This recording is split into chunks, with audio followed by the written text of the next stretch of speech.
Thank you, my friends. Thanks to all the organizers. You know, it's really encouraging to hear Jimmo remember me and say, after I took his math class, I knew I wanted to study history. So it's just, it's great. Just a great thing to encourage me by, Jimmo, right before I got up here. It's great, man, thanks. It's a cool thing to honor for me to share the stage with Dr. Carl Hoeger. It's a superb teacher. I'm just excited to hear what he has to say and how we can all talk about these cool questions. And thank you guys for taking time to come here. You know, it's Monday night. Why do you want to be here? So thank you for that. So let me tell you something about how I think about life and these big questions. You know, one of the things I want to encourage you as students here is now is the time more than any other time in your life where you'll be able to think about questions, these big questions, right?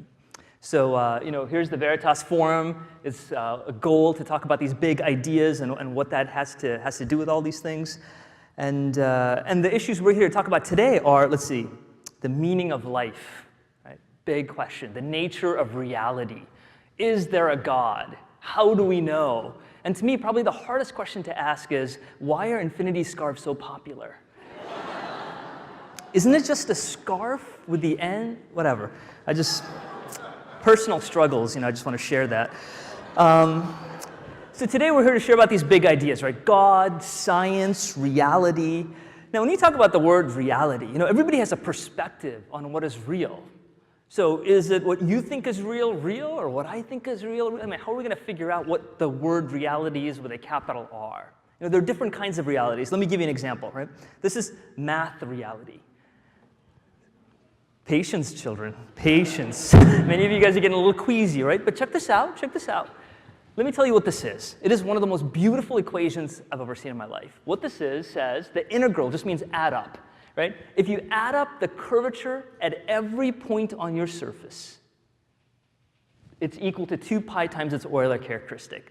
Here's what that means. That means if I take a sphere, and if I add up the curviness of every point in a sphere, it's equal to 4 pi. Now, if I take the sphere and pull it apart and change the curviness at every different point, it's still 4 pi. If I stretch it from here to the moon, it's still going to be 4 pi. No matter what you do to the sphere, the total curvature always is 4 pi. That's what the Gauss-Bonnet theorem says. Now, I know a few of you are getting turned on by this, right? But most of you agree with Stephen Colbert when he says equations are the devil's sentences. So what does it mean? Is the Gauss-Bonnet theorem real? Is that the measure of reality that we have today? You know, there are different kinds of realities. They're physical realities, right? This is Stephen Hawking's most recent book called The Grand Design. Here's what he writes. He writes, the universe does not have a single existence or history, but rather every possible version of the universe exists simultaneously. It's called the notion of the multiverse. That means right now, what you do at this second exists, along with what you could have done at every possible time then.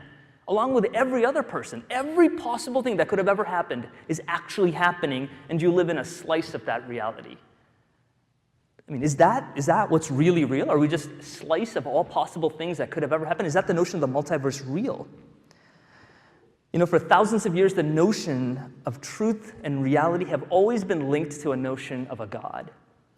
But today, we're in 21st century America, right? Reality is no longer measured by church or by holy days. You know, there's a belief that religion is something like a scaffolding. It's just there to hold things together. You just need God to believe in some stuff for now until science comes along and cleans house. So this is expressed by this work of Michio Kaku. He's quoting something from Arthur C. Clarke, and he takes a little twist on it, and he says, any sufficiently advanced technology is indistinguishable from divinity. That just means just wait. Just wait. If you don't understand how things work, you can say that's God now. But if you wait just a little bit, science will explain it all away. Just wait. Science is the new measurement of reality. Black is the new white. Science now is the new God. So here's the question. How did we get this way? Let me step back a bit and explain just how I see things in my perspective, all right? So, you know, during the time of the Renaissance, art and music and literature and math and science were all interconnected. And because of this, faith and reason and beauty work together, and we're able to get poems and cathedrals and paintings and inventions. All of these things existed together. And then the Enlightenment came around 1750s. Right? During the 1750s, here's what the Enlightenment said. Look, reason has to be the primary authority in telling you what is right. You can tell me that the sun is in the center of the solar system, but that's not enough if you just believe it, if you have faith in it. You got to prove it, convince me, tell me why that's going to be true. Now, I'm a huge fan of the Enlightenment. I love it, right? Because of the Enlightenment, it's been a major force of progress for us. It's given me tons of things. It's given me a job. That's what mathematicians do. We study these things. It's given us better cars, better medicine, better transportation, better ice cream. It's everything that's good. It's improved things in our life. It's awesome. Now, there's only one problem, though. I think today it's been taken to an extreme setting. I think it's been pushed too far. Now, we try to explain everything through science. Here's what Bertrand Russell says. He's a philosopher and a mathematician superstar, and he writes, whatever knowledge is attainable must be attained by scientific methods, and what science cannot discover, mankind cannot know. You see, we're putting all our chips in the science bucket. And we're saying that's the only way to measure reality. Now, there's a big consequence because of this thing, and it's called dualism. So let me just give you an example of what I mean by this, right? Here's the Renaissance world, right? In the Renaissance world, you have math and art, right? Da Vinci, both an engineer, a scientist, and an artist at the same time. Right? You have faith and reason, religion and politics, the measurable and the unmeasurable, all these things fitting together. Let me just explain to you what I mean by religion and politics, right? Because it's always kind of creepy. So religion to me is your answer to the big questions, like how are we, what do we do, you know, what's the purpose and meaning of life? That's the answer to the big question. Politics is your answer to day-to-day stuff, like what should be the traffic laws, what should be divorce laws, you know, how should we vote? And of course, the way we think about big things are going to impact the way we think about our day-to-day stuff. That's got to be true. So they were mixed together. Now here's what the Enlightenment says. It doesn't say you have to pick one or the other. It actually says you have to pick one versus the other one. They're actually against each other, right? See, on this side, you have the kind, generous art major, loving, patient, and tender, right? And on this side, against that art major, the cold-hearted math major, evil, calculating, but sexy in their own way. You know what I'm saying? You see, my friends, I don't want to cut my world up into pieces. I don't want my world into the art piece or the math piece or the measurable or the unmeasurable. You see, I want to handle all of it. I want to deal with everything, this mess in the middle. I love messy things. So let me give you an example of some messy things that I love, all right? Ice cream. This is Grader's ice cream. I'm not sure if you know this, but it's from Cincinnati, Ohio. They also have some in Columbus. This is black raspberry chip. The chocolate chunks, if you usually have chocolate in your ice cream, it's a little hard when you bite there. Not here. It is so soft because it has so much fat. It is full of goodness. It is amazing. My favorite ice cream in the world. I love it, right? There's this messiness about ice cream that's so good. Here's something else messy that I love. Sex, right? Relationships, dating, marriage, and the whole junk that goes with it. Absolutely messy. If you've actually been in a relationship, you know exactly what I'm talking about. There's nothing clean about that relationship, right? It is this mess of putting up with somebody else that you like and you don't like, who's annoying but not really, the whole thing. Here's a consequence of this, right? This is sex for me. Here's my family. Oh yeah. Just break it down, right? It sounds great right here. Let's just walk it down here. First of all, first thing to notice, my wife does not look like me. All right?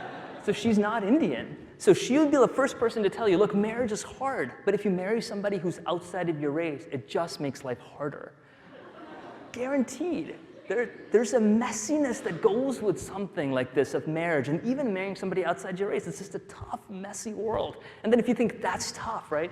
Take the two on the right and the one on the left, their life is messed up, right? What's their identity like? Are they Americans? Are they Indian? Are they Chinese? How are they going to think about it as they grow up in life? And if you think that's worse, and there's that little thing on my lap, right? Here she is.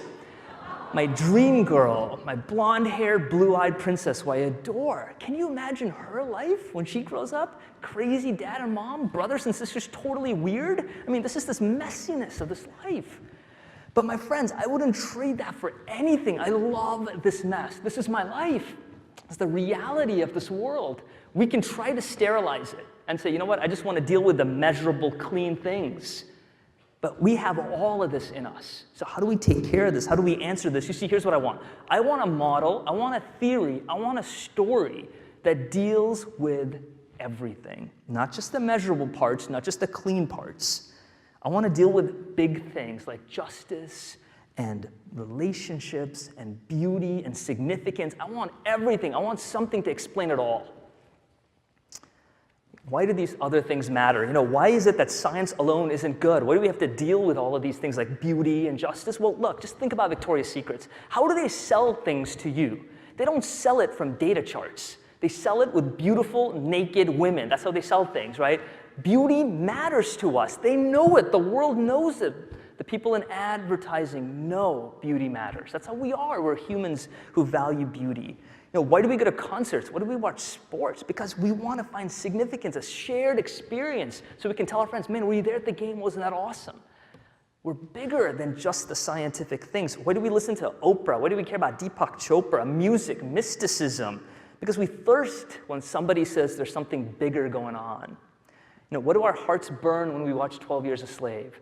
Or when we watch The Godfather? Or The Matrix? Remember when Neo walks into the metal detector? And he goes like this, and he's filled with guns, right? You're like, yes, he's going to redeem Morpheus for me. Go, Neo, go, right? You're just so, I was crying at that scene. It's my favorite scene in the world.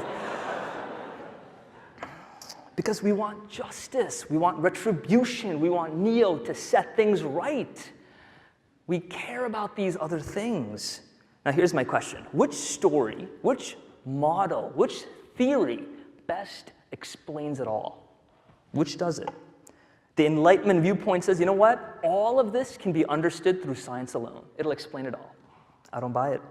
Because I think we're dealing with issues of far greater complexity than Gauss-Bonnet, than black holes, than genetics. Science isn't strong enough to handle it all. You see, let me be really clear about science. I love it. I love science. I'm a scientist. I'm a mathematician, right? I think it's wonderful, the tools that it has to measure reality. It predicts things for us with incredible accuracy. But science is just one tool in the entire toolbox. See, this is why we need other things. This is why we need writers. This is why we need philosophers, theologians, musicians, artists, because they capture and express the immensity and complexity of life. My friends, look, let me give you this encouragement here. You're at UCSD, great school. Right? And take your passion for the major that you have and learn it well. But spend the rest of your time learning about all these other subjects that you would never learn anywhere else. Take an art class, take a music class, take a theater class, take a history class, take a philosophy class, take a science class. If you hate math, take a math class. This is the one time you can do this, because afterwards you're going to have a job. You will never say, I would love somebody to teach Dante for me. That's not going to happen. Now is the time to do it. Learn about the different tools. Don't just learn about that one tool in your major really well. You can do that in grad school if you want to. But now as an undergrad, learn different tools. You see, science does not have a monopoly on reason. It certainly doesn't have a monopoly on logic. And science certainly does not have a monopoly on truth or reality with a capital T and a capital R.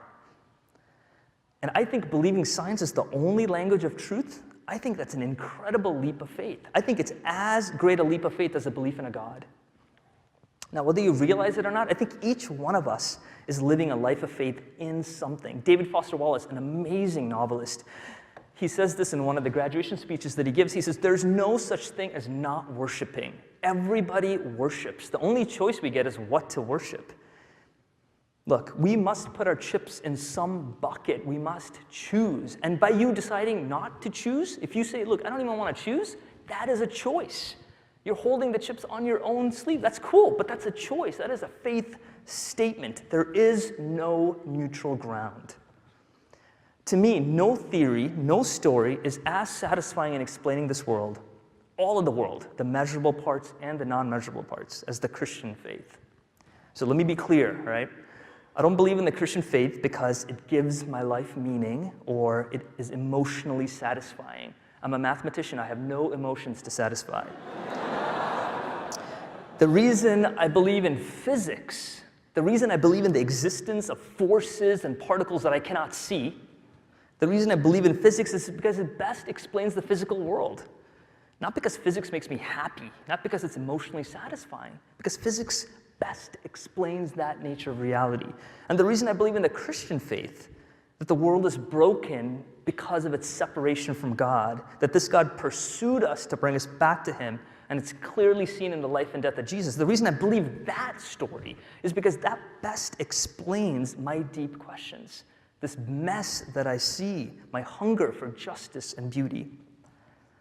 So let me just close by sharing with you some reasons why I like this faith, why I find it totally compelling. First of all, this Christian faith, it's not theoretical, it's not philosophical, it's not metaphysical, but it is grounded in history. Look, as a scientist, I want to measure things. And here's a faith that says, God interacted in history during this time in this way. I'd love to measure it. You see, the culminating punchline of the Christian faith is coming up next week, Easter Sunday, the resurrection of Christ. And it says that this man was brutally murdered, and he actually rose from the dead and has a brand new body. Look, the resurrection is the linchpin of this faith, and it's making these radical, radical claims. You can't use the tools of science to measure it, but you can use the tools of history. You can take historical tools and see if it tests, if it holds. I'm convinced they do. I'm convinced the resurrection happened. And unlike any other set of beliefs I know of, the Judeo-Christian faith boldly claims that this mess that I see in my life, that I see in the world around us, it's actually built into the very heart of God himself. This is why God is called Emmanuel, God with us in our mess, in our pain. The mess is central. It is central to the Christian story. Look, the death of Jesus shows that God does not accept a broken world as it is. That pain and justice are given a solution here. Look, some people look at the cross and they say, look, how can you believe in a God of wrath and a God of love? That doesn't make any sense to me, man. Wrath and love are totally opposite from one another. And to me, I don't see that at all. I see wrath and love as the same thing. You saw my baby girl, right? If anybody hurts my baby girl, there will be wrath in me. In my heart, I want to set things right. There will be anger swelling up. The opposite of wrath is not love. The opposite of love is just indifference. If something happens to her and I just don't care, that's the opposite of love, not wrath. And you see that at the cross, God is not indifferent. He pours his wrath on his son due to his love for us. And amazingly, in this death, this is weird, but God shares responsibility with us for our mess. I find that amazing. Now, the resurrection of Jesus, look, it's not some metaphysical or spiritual ghost-like resurrection. It's a flesh and blood resurrection.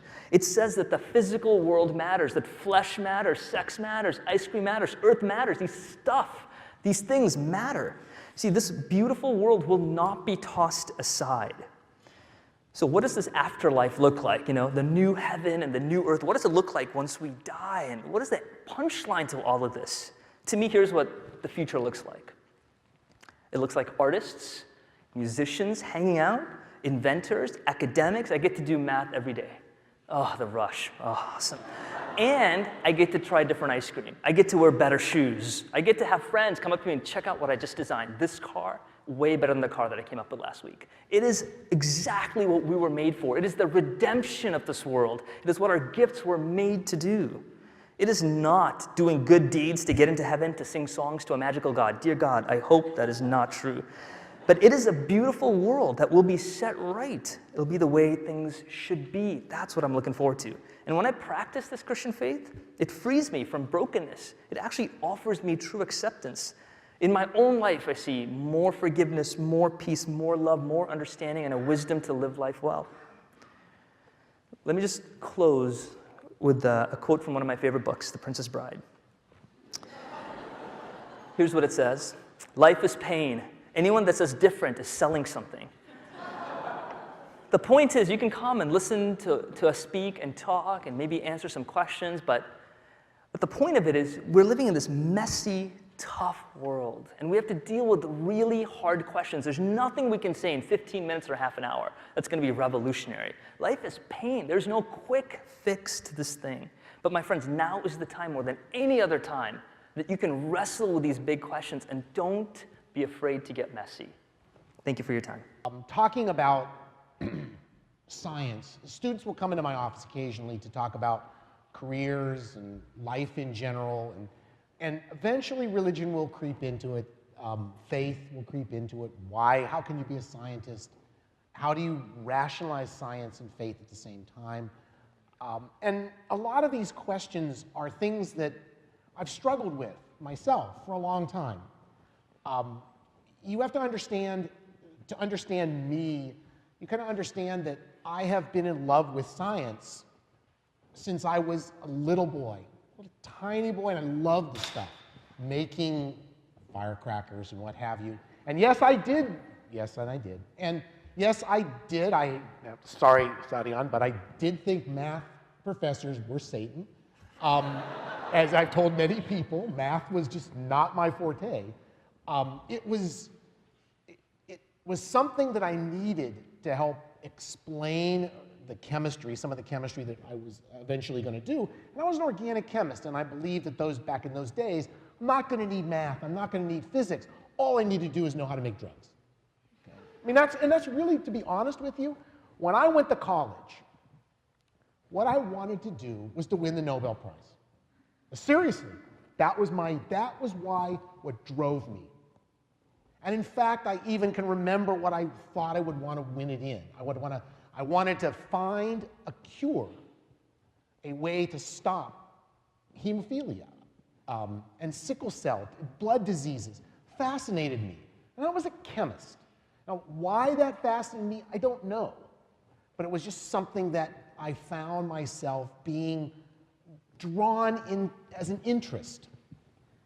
I also had interests in art, history, science fiction, huge science fiction fan. And all of it really comes down, in the end, there was always a question out there that I'm still struggling with, and that's, why are we here? Why do we strive to learn? Are we trying to be God? Are we trying to learn? Are we trying to be able to solve every mystery in life? Well, I think that's part of what drives science. Science wants to understand. That's how I've always been. I want to understand why things work. And yes, life is messy. I mean, I have 2 daughters. I can tell you how life is messy. Okay? I grew up in a house of women. I have 3 brothers and 3 sisters. I grew up in a house where the dinner table had 7 different conversations going at the same time, and I could follow them. I can process that stuff. Don't ask me how, but I can do it.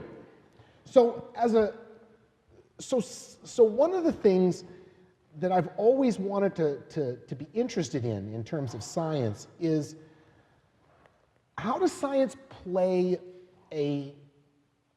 how does it play a role in finding the meaning of life? And I think what science does is it's not going to show us the meaning of life.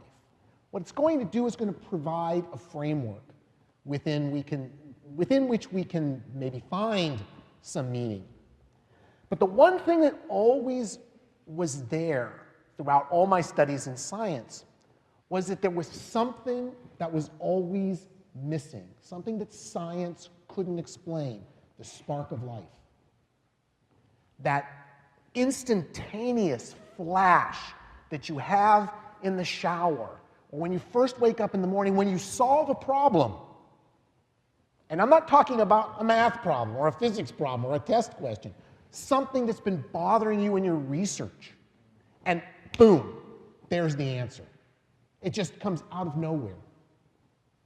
To me, that kind of thing tells me that there's some power greater than me, greater than science. And that the idea that we can know everything, I don't think we can know everything, but I think that one of the things that we have as a scientist, I always had faith that I would be put into the right positions to discover things if I looked close enough. Now, life is messy, and this is, I was going to get back to this. Life is messy, but those of you who've been in my class know that one of the things that I, excuse me, constantly harp on people about is always go back to the fundamentals. I think that things can be boiled down to very, very simple pieces.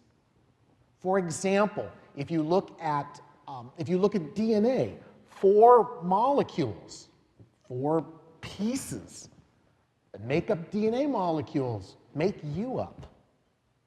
And how they're put together, excuse me, the basis of what we are. Well, that's not some kind of random business. The last time I checked, people have been trying to create the nucleic acids in DNA in prebiotic solutions and have not made life. So there's something else out there that we are striving for, and I think that thing is God. I think that's what we need in our lives. It's what makes us.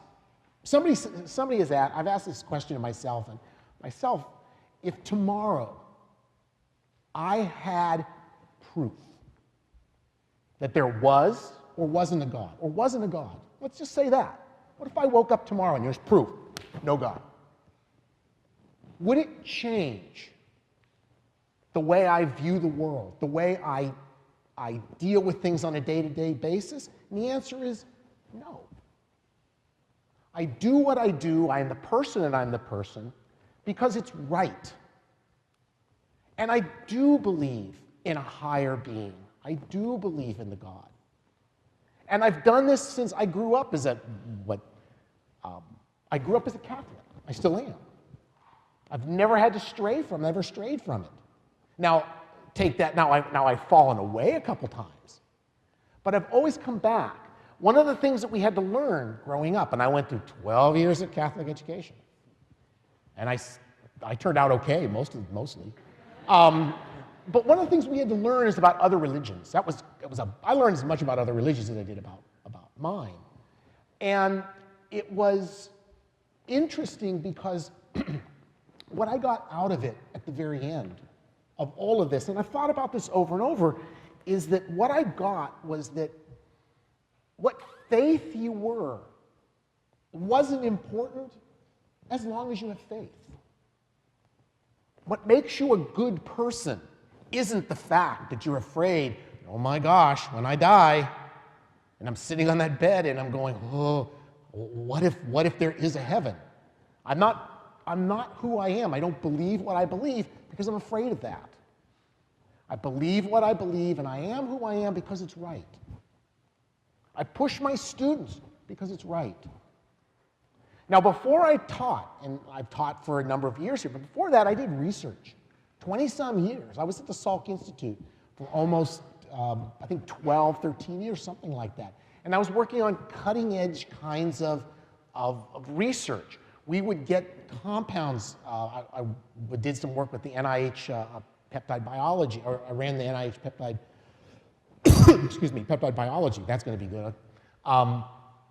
And we would get, people would send us these compounds that they would isolate. And they would say, can you make a large quantity of it because we want to test it? Antibiotics, compounds that controlled reproduction, compounds that controlled cell growth, okay? All things from all over the place. And what I found more and more was that we take for granted how complex our bodies are, how complex biology is, how complex the world is. But what I don't try to take for granted, at least anymore, is that there's a unifying principle, this principle of God, that brings all of this together. The beautiful part of all of this is that one thing, this by God, is what unifies all of this. Created it, if you will. Created it, that's what I believe. Now, by the way, I'm not here to evangelize. I've struggled with this talk for a month. And it's just true. Think about it. Sit down sometime and think about what you believe, who you believe in, what your basic core values are. And think about it every day, and you'll start to find that you may not really understand it. You have doubts. Somebody said to me, how can you be a scientist and have faith? And I said, you know what? Being a scientist gives me stronger faith because I look at how complex everything is, and yet it all works. I mean, if I took a bag and I threw a kidney, a heart, a lung, a bunch of tissue into it, some teeth, would I have a human being? No.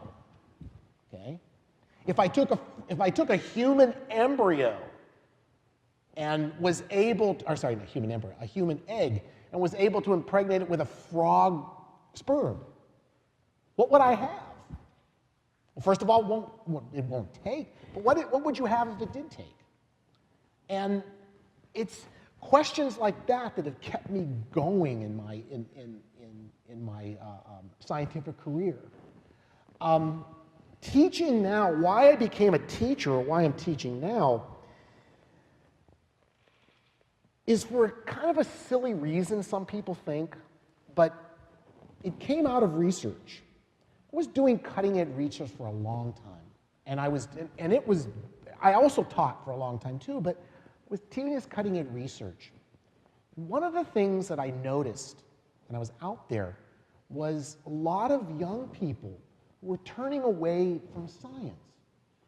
They were turning away from, and they just basically, it just wasn't exciting. And what I saw was that there was a need for me to get back out into the classroom and try to bring young people back in to the science, to get people to go out and explore, to examine the world. But the thing that I missed of all of this, the thing that I missed in this was, how do you bring into this discussion the idea of faith? The idea that, there are higher powers out there than just you. How do you bring that into the conversation? And in a classroom, it's very difficult to do because you have people of every faith and every belief system in your room. And you don't really want to step on anyone's toes. I don't want to step on someone who is of the Muslim faith's toes because of saying something that they don't believe in. Or someone of the Jewish faith saying something that I believe that maybe is contrary to something that they believe. That's not that's not for me in the classroom. But what I find a lot of students doing is coming to ask me on the side. They'll come in and say, oh, Dr. Hoeger, can you tell me about the Claisen condensation? And why does it work like this? And, oh, by the way, do you believe in God? You're going, okay. What am I supposed to say here? And the thing is, I honestly tell them, I say, look, what I'm going to tell you right here is between two people, not between a professor and a student. This is what I believe, this is how I believe it, why I believe it. And the idea of faith and why it drives me, drives my teaching, and drives me to be here. Okay?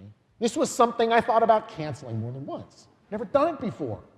Talking in front of students about things that are so central to me, so deep in my core, can't even express it. I think a lot of let me look at my notes here and see if I can, what I haven't done yet, which is pretty much everything.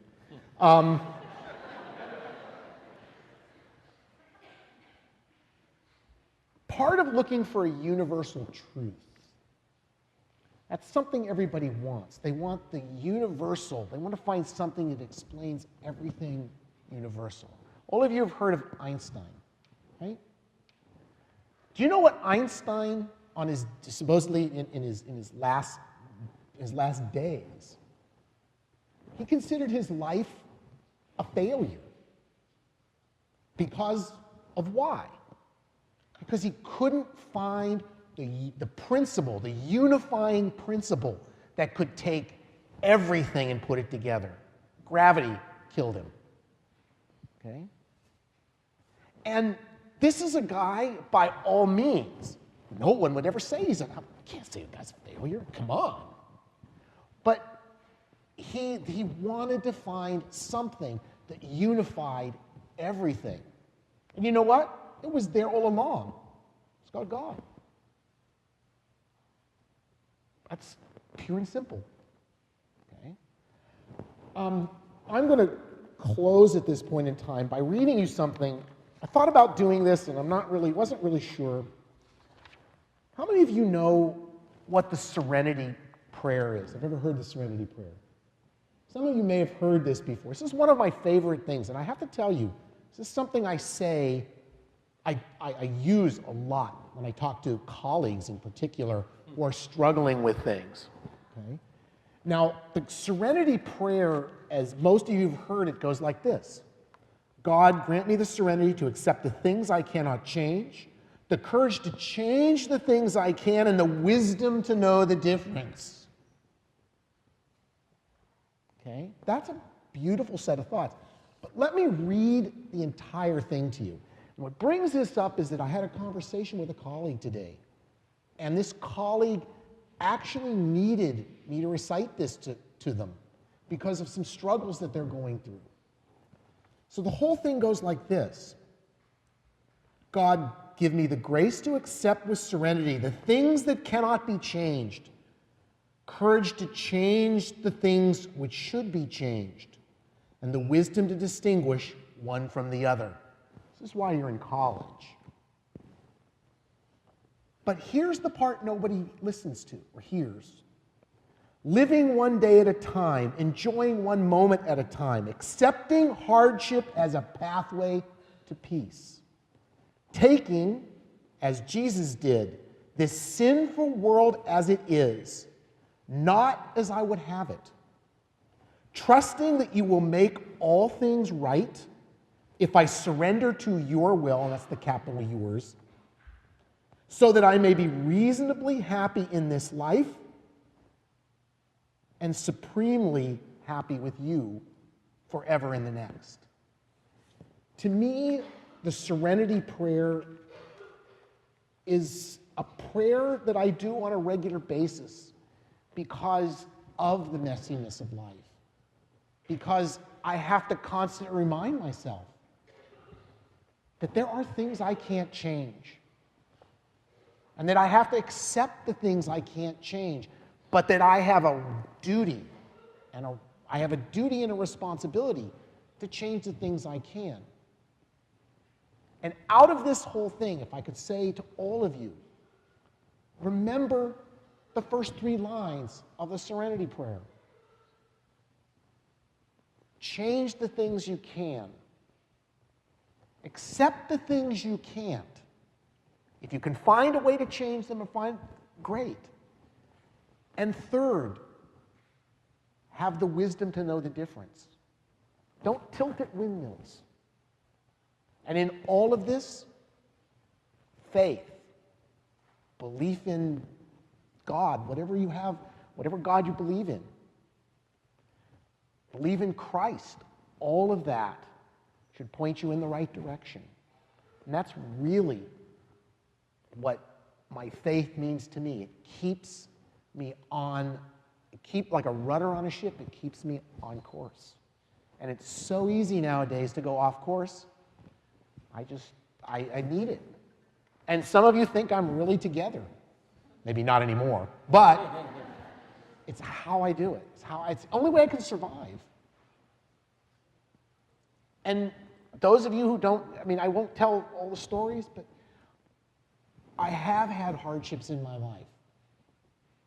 Hardships you can't imagine. I've seen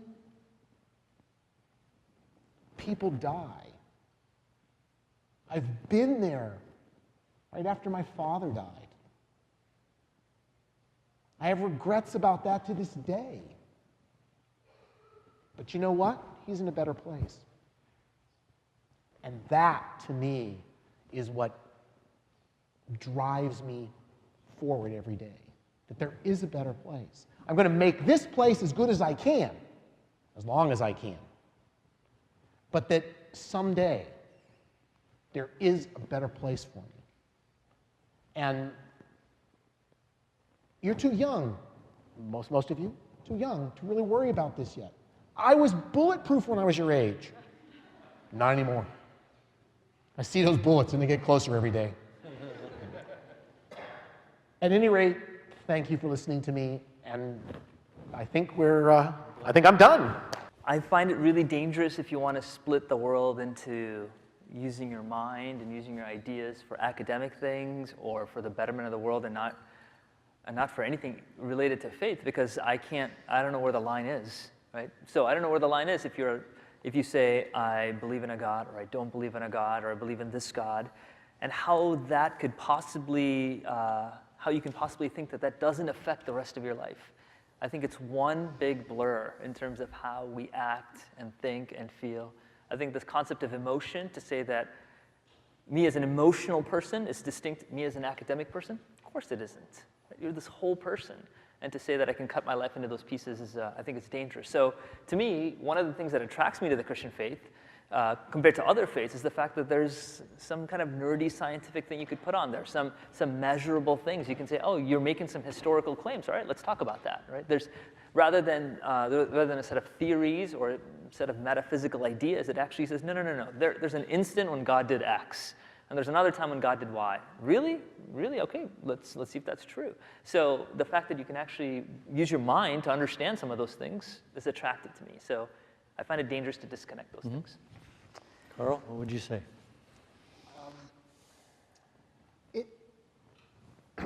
To me, there are certain things that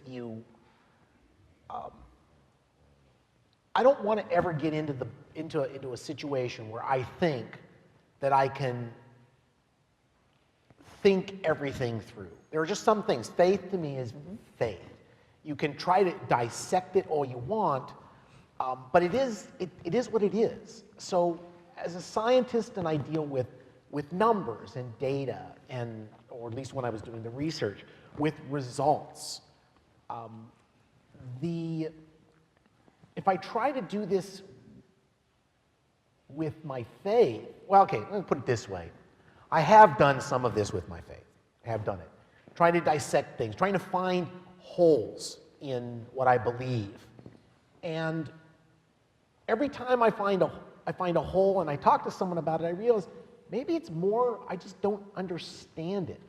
So I can't really answer this question well. I think it's very dangerous to try to rationalize everything. There are just some things you can't, and I kind of have to accept that. I mean, now, once again, like I said, I'm being as honest about this as you can. I would love to be able to sit down and to rationalize every possible thing in my faith, the resurrection, the virgin birth, all of this stuff. How do you do that? Well,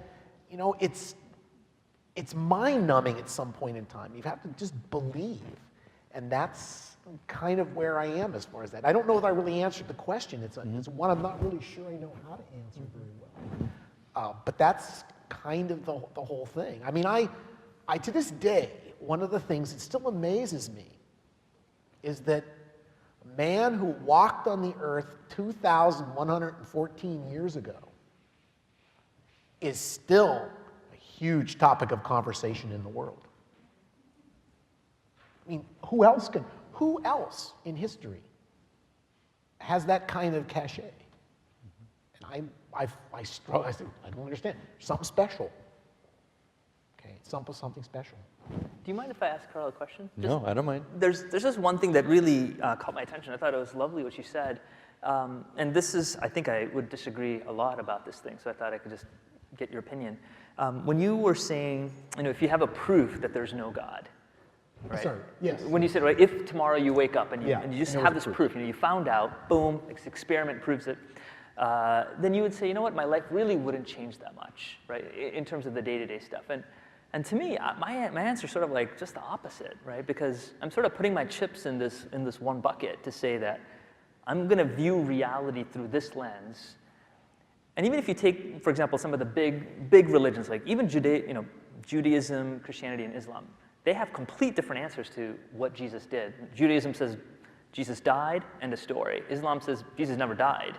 And the Christian faith says not only did he die, but he rose again. And the way you would even think of how God acts today and his characteristics and how he is so real, that certainly affects me in terms of the reality of God as a creator and all these things and how I would act in my life. But you said it wouldn't matter. Could you just kind of teach? It wouldn't change it wouldn't change I just who want you to I tease that am up. Yeah, okay. and how I do my day-to-day work. In fact, if anything, to be quite honest with you, if I was given that proof that there's no God tomorrow, unless it came from God himself, I would question it. That would be the first thing I would do. I would say, great, here's this proof, but is there a flaw in the logic that came to it? Sure. And that's the first thing, and that's how I would approach it. Sure. I would say, all right, look, this is what people are saying, but I still believe in a first mover principle. I mean, one of the things that people don't know is that when I was an undergraduate, my minor was in philosophy. And so you have to talk about, and I'm a terrible philosopher, but you have to talk about metaphysics, and you have to talk about both how do you know something and then can you know something. And one of the arguments for a God is this thing called the first mover argument, that someone had to start the clock moving. And this has always been one of the things that I have always used in my own world to prove that to me. Other than just looking around the world and seeing just how some of the beauty in the world. Now, how do you explain the bad parts of it? That I can't do. I know they're there, and I have my own theories about it. But I think, like I said, if I woke up tomorrow morning and someone had handed me the proof that there's no God, it wouldn't change who I am that day. I would not change the person I am. I would not change how I treated other people. My biggest fear is that if the world woke up tomorrow and found out there was no God, my biggest fear was what other people would do with it, how they would treat other people. I mean, that's always been I think people in general are good. But I think also there's the possibility, there's always in the back of people's minds, there's always the ability to do mischief. So I don't know if I answered the question. But. So you asked the question, how would you answer the question if you woke up and found out there was a proof? How would it affect you? Yeah. I mean, you could even just kind of turn that down a little bit, right? Instead of even answering such a big thing. What if I found out that Jesus didn't resurrect, right? Because part of my spiel was that I really think that Easter is a big deal, that my faith is based on the resurrection of Christ. And somebody says, you know what, man, we have a time machine, we can go back in time, check it out, guy's dead. I would say that would actually shake me to the core, right? In terms of how I'm viewing reality, because it makes a claim that God actually came down and addressed the issues of this world, that he addressed issues with pain and injustice, he addressed issues with what the future looks like.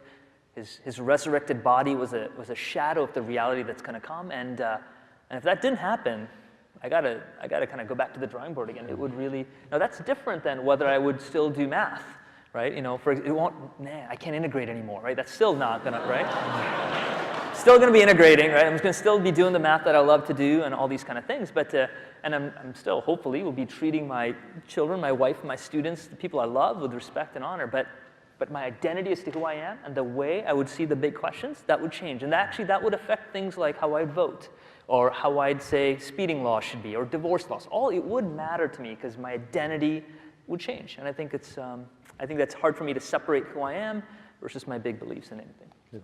We'll go to a couple of the text questions. We knew this was going to come up. This is a tough one, but and you each can have a choice about this, or a chance to address this one.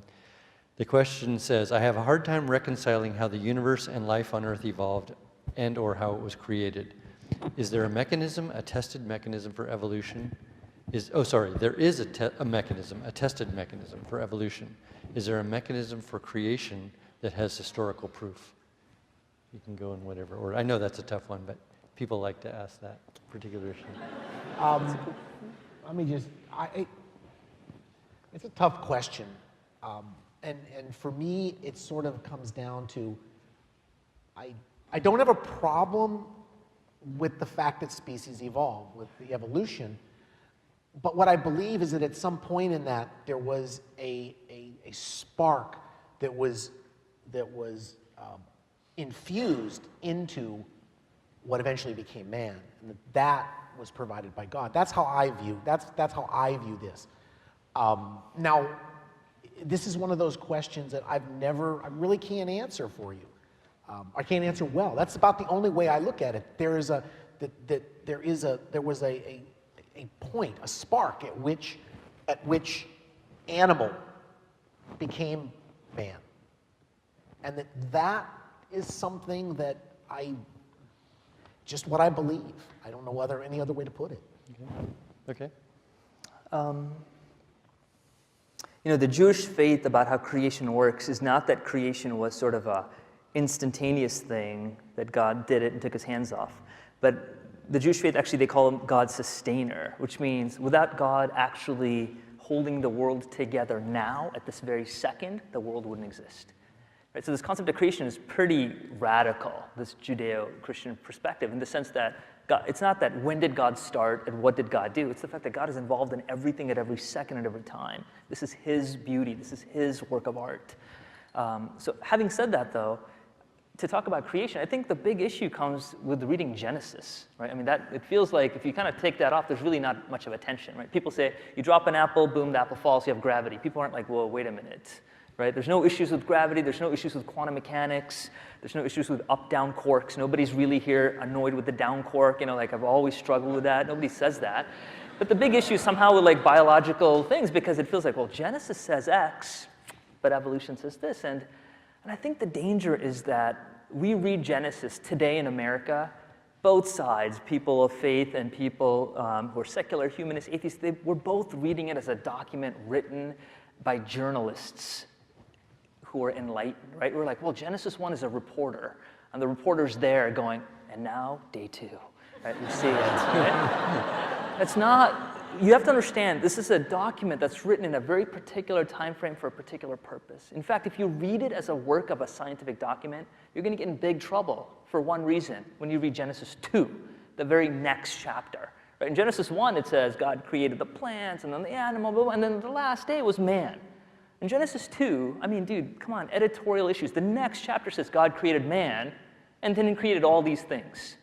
And you're going, you're kidding me, right? I mean, just throw the whole book away. This is a scientific document. One says X is 1 and one says X is 3. That's like a wrong thing.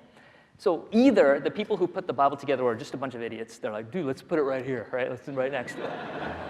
Or they actually care about their faith so much, they've thought it through the purpose. And to me, I take the latter opinion. And let me just, if you mind, just give like a 30-second reason as to why Genesis 2 is there. The time period at that time, at the time of how the creation epics were, was that this Lord Marduk ripped his mom into 2 pieces, created the heavens and the earth, and man actually was created as slaves to run the earth, right? Clay creatures created to kind of run the earth for the other gods. And if you read Genesis 1, it actually looks very much like it. All these things were done, and boom, at the last day, the slaves were made. It looks like it was like an afterthought. And Genesis 2 is there just to set the record straight by saying, if you, for any reason, think that man is an afterthought, let me clarify it from a different perspective. Genesis 2 says man was the point of it. It was the punchline. He was the height of his art form. And all these things were done on his behalf for God. So you have to read it in a different way. And these tensions that feel like they're there, the scientific issue of reading it, just go away. So I really don't see an issue between evolutionary ideas and how the Lord views the creation that we have and how he does it all. So. Great. We'll do one more of the text messages, and then you can feel free if you have a question. I can keep going from text. I got like 40 of them. Some of them I can't even pronounce the words. That's good. But you can come up to the microphones and ask questions too. We'll have a few minutes for that. Again, for both of our speakers. So I understand why you don't believe in purely focusing on science to explain life in the universe. But why decide to trust in God?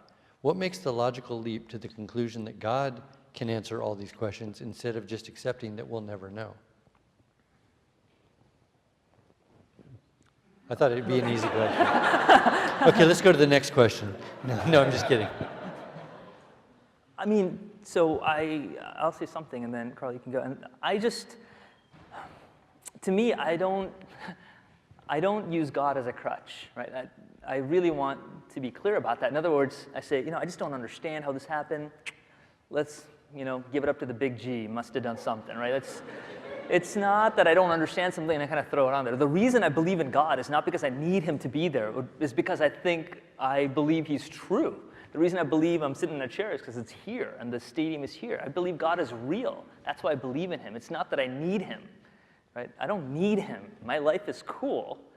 Things work. Gravity is here. All these things are happening without this God that I need. But I believe in him because he's real.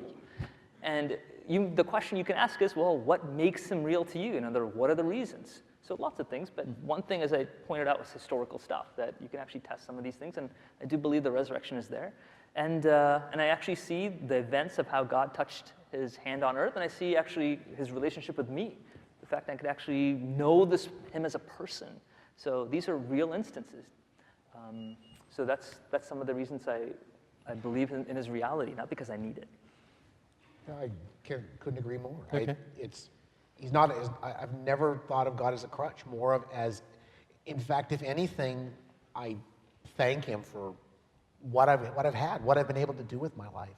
More than anything, that's what it comes down to. It's like I don't believe in it being a crutch. I mean, I don't really think of it as a crutch. It's not something I fall back on in bad times. Because, in the good times, he's out there, but in the bad times, I really need you to be there for me. I just believe in him. I believe that there is a God. And I believe with all of my heart, all of my soul in this. And I think of God as more of a partner than I do anything else. I mean, I'm sure he doesn't think of me as a partner. I mean, I don't want to even put myself on that same platform. But in my life, he is part of my life. And by the way, if I use he, that's the universal he. I don't really mean just a guy. So. Perfect. Okay, we have a couple questions for specifics. So Carl, we'll start with you here. The first question for you is simply, what is your concept of right? I thought I'd start easy. I got a opposite hard of one left. Okay, perfect. No. What is my concept of right? And I should say, these are hard questions that go deep, so it's not surprising that they would require some serious thought. To me, right is a feeling. It's born over years of doing whatever I've done. It's a gut feeling. It's something that you do it, and it feels correct. It feels right. That's all I can say. It feels right. You all know. You go into I can use it like this. You're taking a test, and you look at the person next to you, and you see an answer, so you write it down. And it doesn't feel, to me, it just doesn't feel right when you do that. It feels there's something dirty about it, something unclean. So right to me is a feeling. I can't put it in any other terms. It's something that I just simply feel. And the thing is, I've thought of things as being right, and then when I look at them closer and I think about it a little more, I go, that's not quite. I don't really quite believe that that's right. For example, downloading music. the internet. You know, it's not hurting anybody, you know, but it just doesn't feel right. And that's, I guess that's all I can really say. I don't have any other way to put it. It's a, God, I wish I would have known this question was coming. That's okay. That's okay. Okay, you'll love this one, Satyan. Oh, great. Is there a case to be made for viewing numbers and mathematical truths as real abstract, non-physical entities? Could this point us to God? No.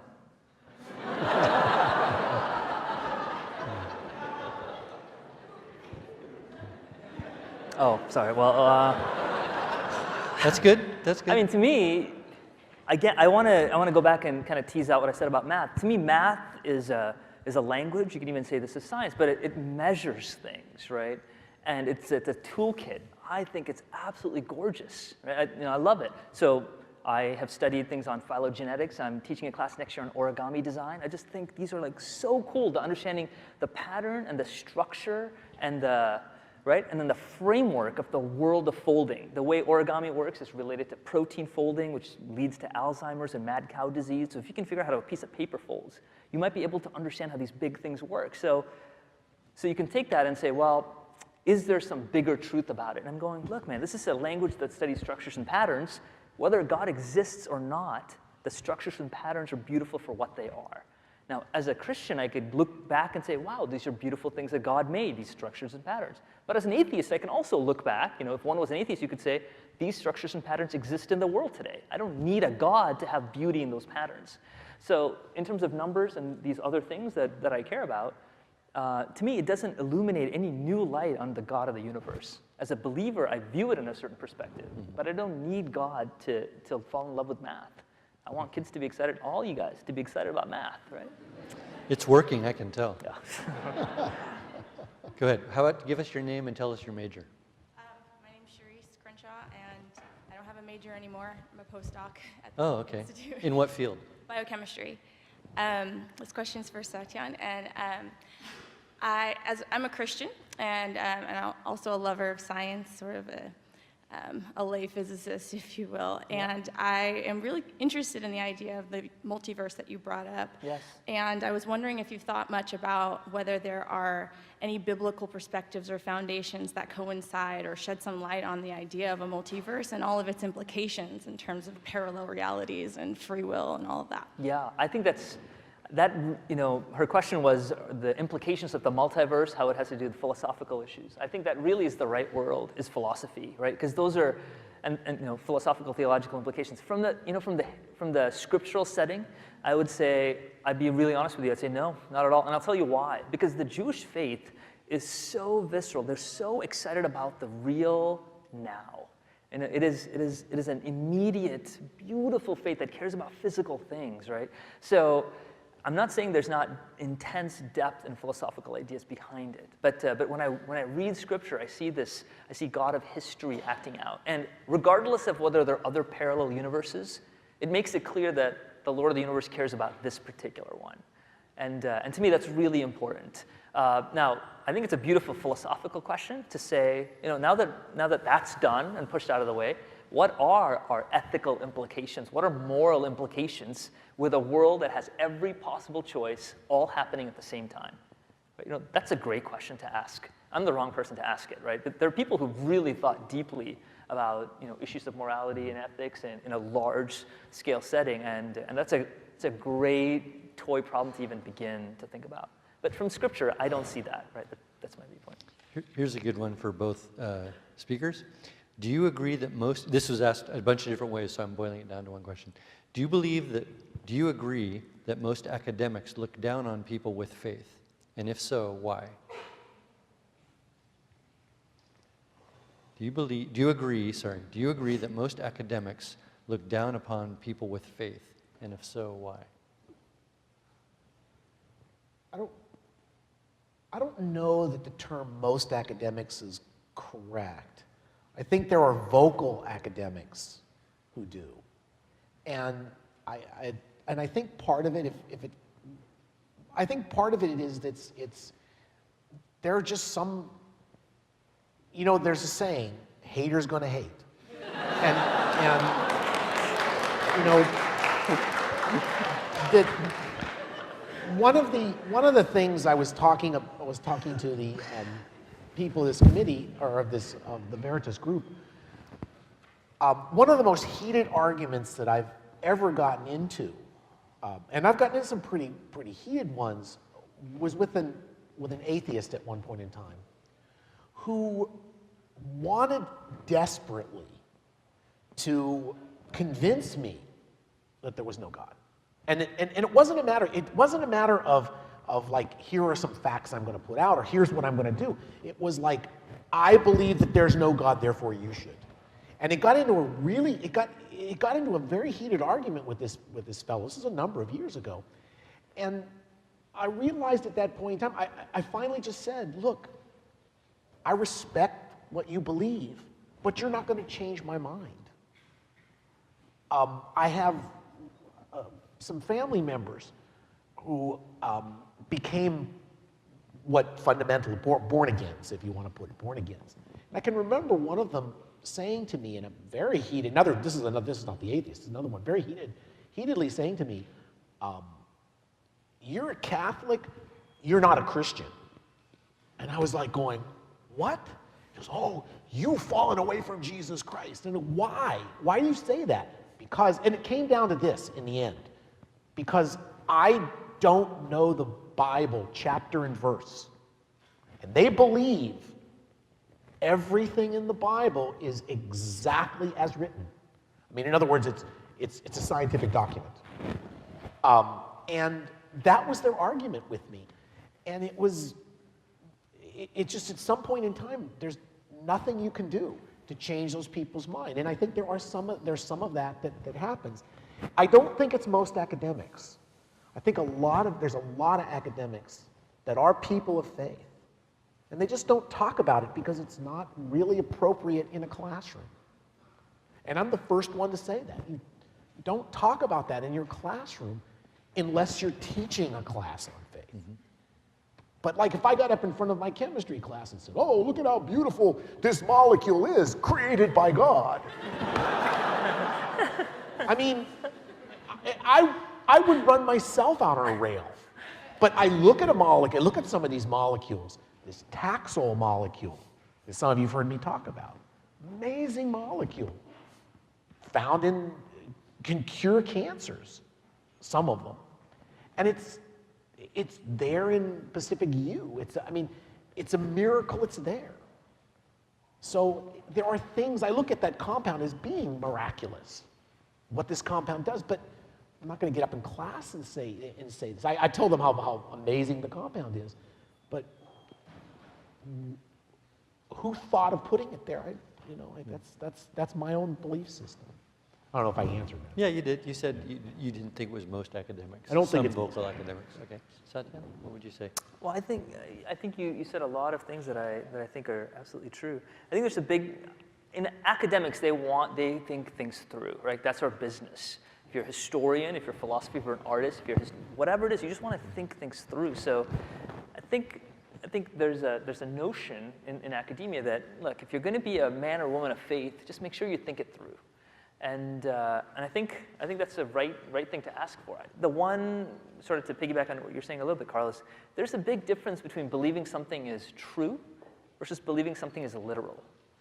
Is what? Is literal, mm-hmm. right? And I think that's the tension that people have is like, dude, if it's true, it has to be literal, and it doesn't necessarily have to be literal, right? So if you can break those things apart and understand how to read Scripture and defend what you believe, I think it's important. On the flip side, however, I do want to say that if you are an atheist, if you're a secular humanist, then just make sure you think that through, right? Whatever it is, and if you say, I'm an agnostic, think it through, right? So whatever choice you have, now's the time. I want you guys to enjoy it and talk to one another and think it through. Okay, go ahead. Another question from the audience? Yes. Tell us who you are and what you're studying. My name's Richard Krager, and I'm studying linguistics. I'm in my second year. And this question is for Dr. Satyan. What are your reasons for belief in the historical resurrection? Great. What are my reasons for belief in the historical resurrection? That's a great question. I'm just going to give you some, right? And So first of all, the place where this resurrection is occurring, right? In this time in Palestine 2,000 years ago, you're in Jerusalem, you're in Israel. And there's one thing to know about Israel. It is the most monotheistic nation ever, right? You are surrounded by polytheistic nations. Babylon, Assyria, Egypt, you go down the list.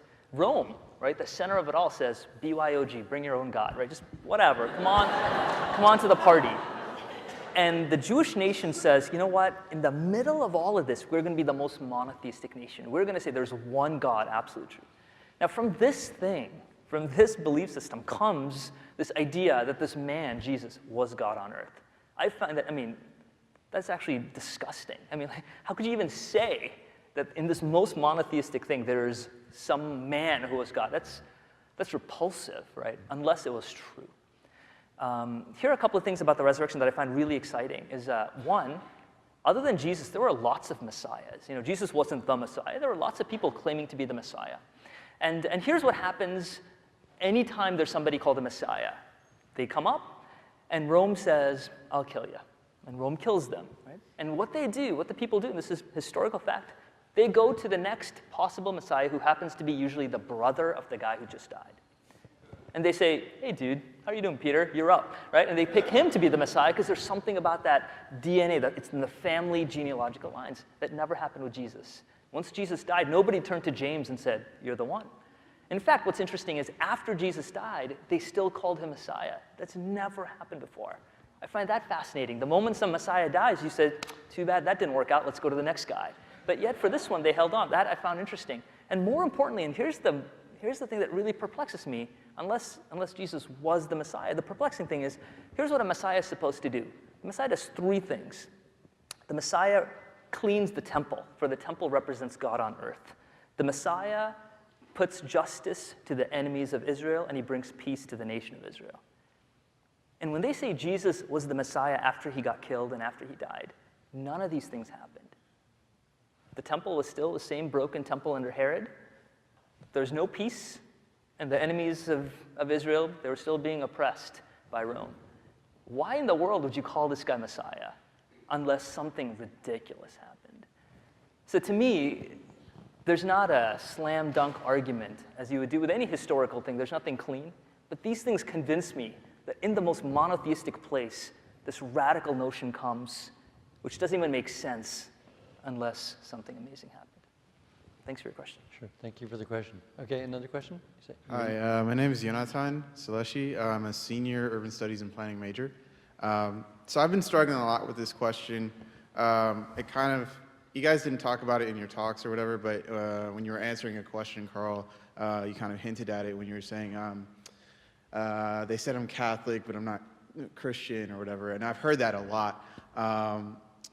And I'm Ethiopian, so one of the things that's really divisive in our culture is the different denominations between the Orthodox and the Pentecostal, and I've been doing some fair thinking about that. But I guess my question would be, do you think that the different denominations, kind of like the different ways, and what is grounded to be like, oh, this works in our denomination, this doesn't, and the divisiveness between them, does that like contribute to why people would say, oh, that's not for me, like the Christian faith must be wrong or whatever? Because I haven't studied a lot of other faiths, but it seems like at least it's not as divisive. Like, I think the Muslims face like two, like Shiites and Sunnis, like it's not as crazy as how like Protestantism like blew up or whatever, So I was just curious about that because I've been thinking a lot on that. So the question is, do denominations... Do the different denominations in Christianity make it seem as though it's not like true? Kind of invalidate Christianity, okay. And that's for both of you. I think that the divisiveness, I think when people see religions fighting with one another, that does turn people off to it. And even within the like, for example, the Orthodox Catholic Church versus the Roman Catholic Church, and even the quote the Roman Catholic Church versus the American Catholic Church. There are differences. There are differences there. And I think, unfortunately, in a lot of these cases, we spend so much time looking at the differences that we don't see where we're all the same.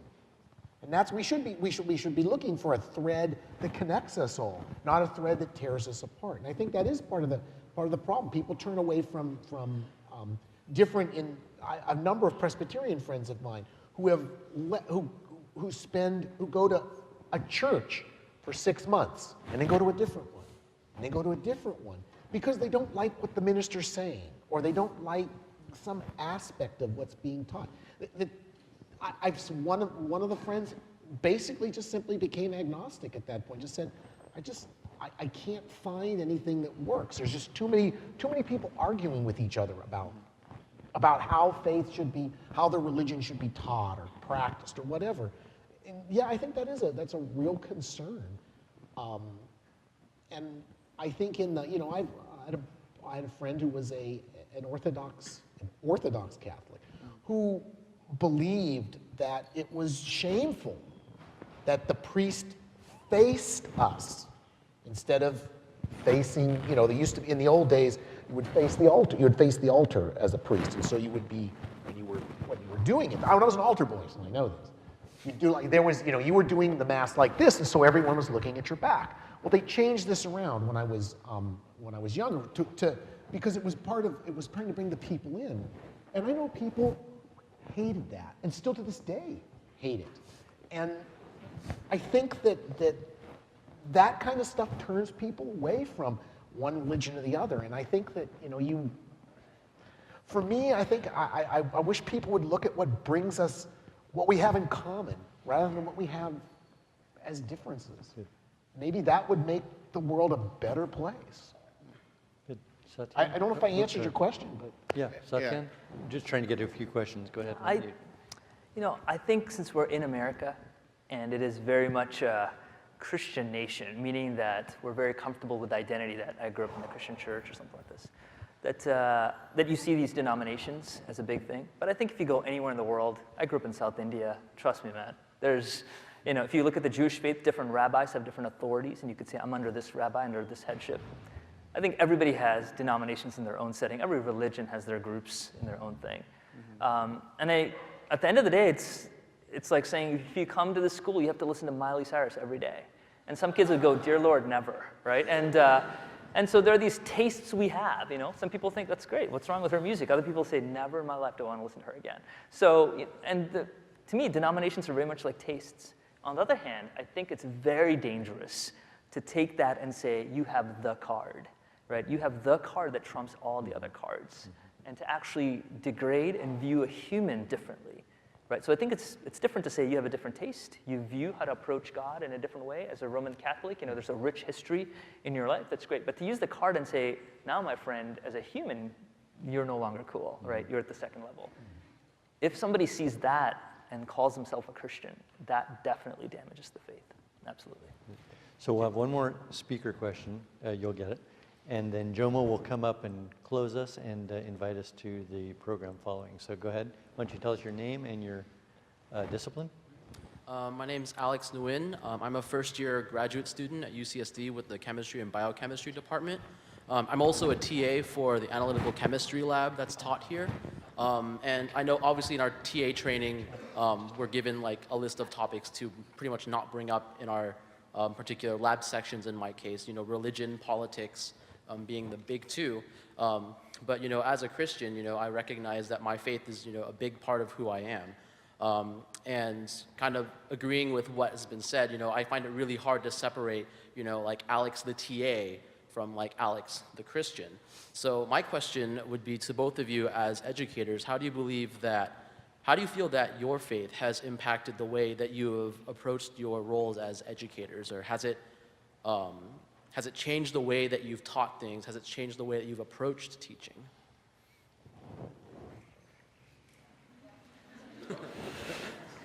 No. I think that the difference, I think I try to be open to people if they want to talk to me about it. but always in a controlled environment, meaning in my office or in a group with coffee or over a beer, something where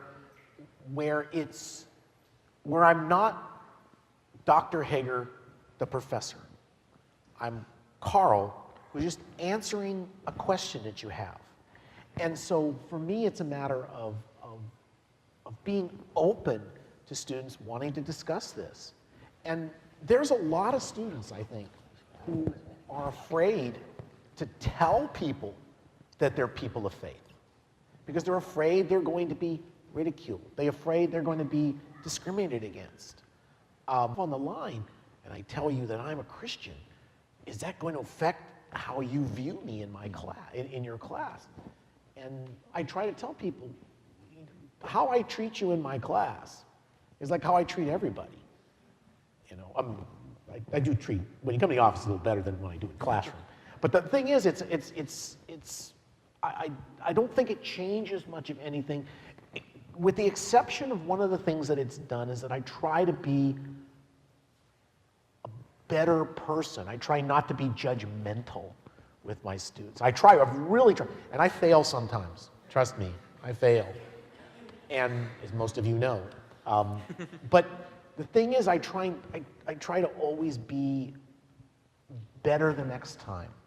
You know, I try to let like I say, if I'm going to talk the talk, I've got to walk the walk, and I got to walk the walk first.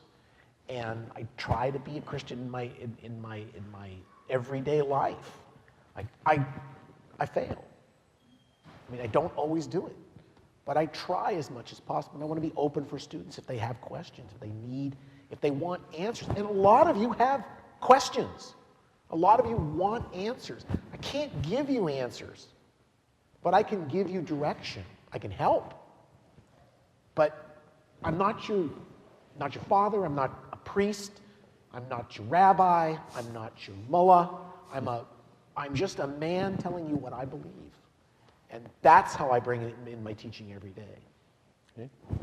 Satyan, how would you answer that? It's a cool question. I just have, this one idea which I think I've heard a really good friend of mine say, which is a great way of crystallizing the way I think of my life as a teacher, which is in my classroom and out of it, I would love to teach my students to disconnect their identity as people versus their level of performance. And I think today, my students wrap those things up so tightly that they say, I as a person am getting hurt if I don't get an A or don't get a B. And I encourage you as a teacher, man, go hard on them, right? Be a tough teacher, teach them, you know what? As a calculus student, B minus. But your identity as a person is not related to that performance. So if you can make that environment in your classroom a rich, safe environment, they walk in the door, you can close the doors and say, this is a safe haven right here, my friends. Your identity as human beings are intact. Let's do math. Right? If you can do that, then that's a wonderful thing, that they can really fail. They can learn and fail and not have their character be hurt. Let me add one more thing. Was there anybody in here who was in my 140B class last quarter? Do you remember the thing I posted about testing philosophy? My testing and grade, and I had students come up to me afterwards and they just thank you for putting this up. But the bottom line is, what I've told people how I feel about testing and stuff, and one of the things I said is that when you take a test, no matter how you do on it, you can't take it personally. That it's not your identity. Who you are isn't that grade on the exam. And as he just said, guys wrap that stuff up sometimes so tightly. You're not an A student because you got an A on the test. That's not who you are going to be. When you walk out of this campus, nobody gives a rat's rear end about your GPA. When you're sitting in the delivery room watching or if you're a woman, having a baby, or you're a husband, watching your baby born, your GPA doesn't matter anymore. And I'll tell you, in my life, there are two visions there are three visions in my life The two I'll tell you about that are the strongest, and I can't shake them. I'll never be able to. And they were the moments that my daughters were born. I was there. I watched them. The miracle of miracles. I can't get that out of my head. When I look at them, that's what I see. So call your mom and dad and tell them you love them. Okay. I can't put it any other way. At this point, we'll give each speaker a minute of closing, just so they can wrap their comments up. And then, Jomo, you can come up and point us to the next moment. Satyan, do you want to start? Sure, yeah. There's a story I love. I'm just going to close with this story. It's a story about this guy named Karl Barth, who's a German theologian, a superstar, probably the greatest theologian in the past century. And this one time he was walking out of his church, and a renowned astronomer stops him. And he says, "Professor Barth, isn't it true that all of Christian faith, in fact, all of religion, can be summarized in a phrase?" And Karl Barth is thinking about this. You know, he's poured his entire life to be one of the greatest minds to wrap himself around these struggles of faith. And he says, "My friend, what is this phrase that describes all of faith?" And he goes, "Well, isn't it do good unto others as you would have them do unto you? Isn't that basically every religion, every faith, all that? You just summarize that into that thing. Isn't that just the point?" Karl Barth thought about this, and he's a very clever man. He goes, "My friend, you're an astronomer. Isn't it true that all of astronomy can also be summarized in a phrase?" And this astronomer was taken aback. "You're kidding me, right? Like the curvature of space and time, black holes, general relativity, special relativity, all of this things we don't even know, black matter, can be summarized in a phrase? What is this phrase?" He goes, "Well, twinkle, twinkle, little star, how I wonder what you..." And the point is, you see, you can look at faith, you can look at atheism, you look at Mormon faith, any one of these things, and you could say, you know what? Here's what they mean by it. Isn't that just this one silly thing? Isn't that all that they're trying to do? But my friends, I want to encourage you that there's depth to these things, right? If you're a secular humanist, if you're a Christian, if you're a Jew, there's depth to these different faces. Look, talk to one another, learn to get messy about these things. That's my encouragement to you. Good. Thank you.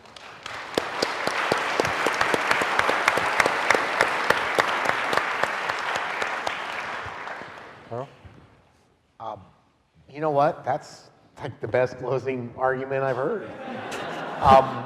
You know, as you go through your life, you know, I think that you be who you're going to be. Don't dismiss something just because you don't believe it. Listen to your friends. If you're a Christian, listen to your friends that are Jewish or atheist or agnostic. Talk to one another. See where people are coming from. Always try to be, try to always reach out. The only way I think that we're ever going to come together as a world or as a society is, as I said before, we have to find the things that we have in common and stop looking at the differences. You can spend your life obsessing about the differences between this religion and this religion, or this person and this person, or this sex and this sex. You can spend all your time looking at the differences, but in the end, what really brings us all together are the things that are common. In my wife and I, completely different people in a lot of different ways. But why have I been married now for 33 years? Okay, 33 years. I said three, okay? Why? It's the longest job I've ever had. But why do we still stay together? Children are grown. It's because we love one another. We make each other laugh. We found all the things we have in common. And the things that we don't have in common. She hates science fiction. I love it. We found ways to incorporate those into our lives. But the thing is, we don't tread on each other as far as that goes, because we know that the differences can bring us apart, but it's what we have in common that brings us together and keeps us together, and will keep us together. And so I would say, as you go out, try to find common threads with your enemies, people you know, people you don't know, and try to look at that, try to use that as a unifying principle. And whatever your faith is, practice it. Okay? If you're going to talk the talk, walk the walk. And I guess that's really all I have to say. That's what I've done all my life, and that has been my guiding principle and still is to this day, and I don't expect it to change in the near future. Thank you.